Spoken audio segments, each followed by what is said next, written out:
बता दें कि सुबह 10 बजे से शाम 4 बजे तक अंतिम दर्शन किए जा सकेंगे। राजकीय सम्मान से विदाई रतन टाटा की जाएगी। 28 दिसंबर 1937 में जन्म और 9 अक्टूबर 2024 से वो तारीख जब अंतिम सांस रतन टाटा ने लिया। रतन नवल टाटा का 86 साल की उम्र में निधन हुआ है। बता दें कि करीब 11 बजे का रात का वक्त जब उन्होंने अंतिम सांस ली। बता दें कि मुंबई के ब्रीच कैंडी अस्पताल की आईसीयू में उनको भर्ती कराया गया था और बताया जा रहा है कि उम्र संबंधी बीमारियों से जूझ रहे थे, क्योंकि उम्र लगातार बढ़ रही थी। और ऐसे में हालांकि इस समय में भी कई वो इवेंट्स में लगातार हिस्सा लेते रहे, मजबूती के साथ अपनी बात रखते रहे, लेकिन आखिरकार उनका निधन हुआ। बता दें कि निधन के बाद से कई एक साथ जो एक्सपर्ट पोस्ट है वो भी सामने आए और रतन टाटा के बारे में लोग इस बात का चर्चा भी करते हैं कि ईमानदारी, चाहे वो नैतिक नेतृत्व की बात हो और चाहे परोपकार हो, इसके लिए रतन टाटा जाने जाते थे, अपनी सादगी के लिए जाने जाते थे। और बता दें कि रात के करीब 2 बजे उनका पार्थिव शरीर जो है वो अस्पताल से उनके घर ले जाया गया। राजकीय सम्मान के साथ अंतिम संस्कार किया जाएगा। रतन टाटा की उपलब्धियों की अगर बात करें तो 2008 वर्ष जब भारत का दूसरा सर्वोच्च नागरिक सम्मान, जिसे पद्म विभूषण कहा जाता है, वो भी उन्हें मिला। तो कई अवार्ड से वो सम्मानित भी किए गए। तो वहीं रतन टाटा के निधन पर पीएम मोदी ने दुख जताया है। पीएम मोदी ने लिखा, रतन टाटा एक दूरदर्शी बिजनेस लीडर, एक दयालु आत्मा और एक असाधारण इंसान थे। उन्होंने भारत के सबसे पुराने और सबसे प्रतिष्ठित व्यापारिक घरानों में से एक को स्थिर नेतृत्व प्रदान किया। साथ ही उनका योगदान बोर्डरूम से कहीं आगे तक गया। उन्होंने अपनी विनम्रता, दयालुता और हमारे समाज को बेहतर बनाने के लिए एक अटूट प्रतिबद्धता के कारण कई लोगों को अपना मुरीद बना लिया।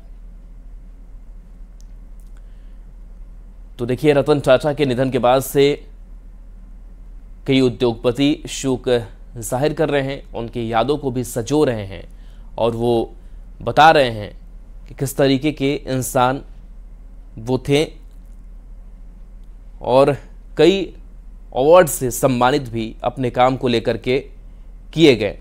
बता दें कि 2000 में पद्म भूषण से सम्मानित किया गया, 2008 में पद्म विभूषण से सम्मानित किया गया। तो टाटा सन्स के चेयरमैन जिनका निधन रतन टाटा का हुआ है, और इस बीच अलग अलग लोगों ने शोक जताई। प्रधानमंत्री नरेंद्र मोदी और रतन टाटा की जब मुलाकात हुई तब की तस्वीर साझा प्रधानमंत्री नरेंद्र मोदी ने की है और उन्होंने लिखा कि टाटा एक दूरदर्शी बिजनेस लीडर, दयालु आत्मा और एक असाधारण इंसान थे।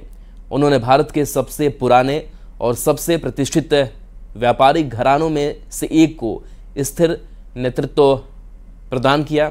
उनका योगदान बोर्ड रूम से कहीं आगे तक गया। तो ये प्रधानमंत्री नरेंद्र मोदी की जो यादें हैं, उन यादों को प्रधानमंत्री नरेंद्र मोदी ने संजोया है।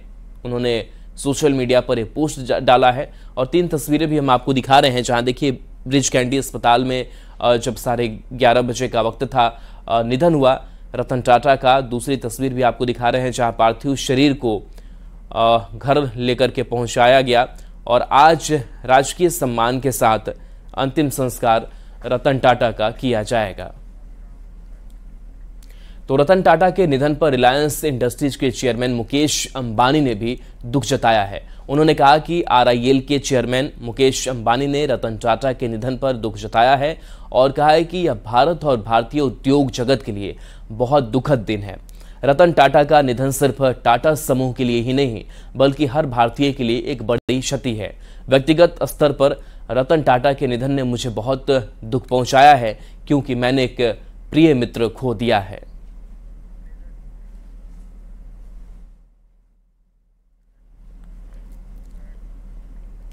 रतन टाटा के निधन पर शोक जताया है। सीएम नीतीश कुमार ने दुख जताया है।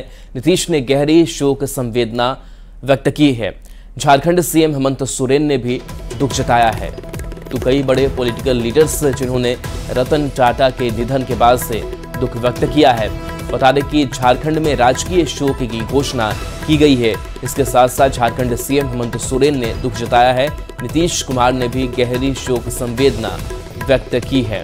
तो रतन टाटा के निधन पर शोक की लहर, और ऐसे में बिहार के मुख्यमंत्री से लेकर झारखंड के मुख्यमंत्री हेमंत सोरेन ने दुख जताया है। इसके साथ साथ झारखंड में राजकीय शोक की घोषणा भी की गई है।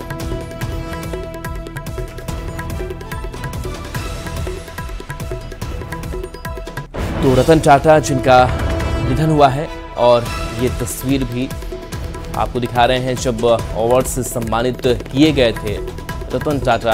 और रतन टाटा के लिए भी कई यादें जुड़ी हुई हैं, क्योंकि बड़े बिजनेस टाइकून और उन्होंने भारत के विकास के लिए भी एक बड़ी भूमिका निभाई। अलग अलग सरकारों के साथ उन्होंने काम किया। विदेश के स्तर पर भी उन्होंने कई जो बिजनेस रिलेशंस है उसको भी उन्होंने स्थापित किया, और इसके लिए वो जाने जाते हैं कैसे व्यापारिक संबंध अन्य देशों के साथ अच्छे हों। इसके लिए चाहे उनके कई प्रोडक्ट्स की बात करें, इसमें अव्वल रतन टाटा की कंपनी रही, और टाटा ने कई ऐसे बड़े काम किए, और उन बड़े कामों का नाम आज भी है, और उस प्रोडक्ट्स का इस्तेमाल जो है वो हम भारतीय करते हैं। तो उन्होंने बताया कि कैसे हम स्वदेशी चीज़ें जो हमारे देश में बन रही हैं उनका इस्तेमाल हम कैसे करें, और हमारी तकनीक कितनी आगे है और देश उसका इस्तेमाल करके आगे बढ़ सकता है, ये रतन टाटा ने सिखाया। तो कई ऐसे क्षेत्र जिसमें रतन टाटा का महत्वपूर्ण योगदान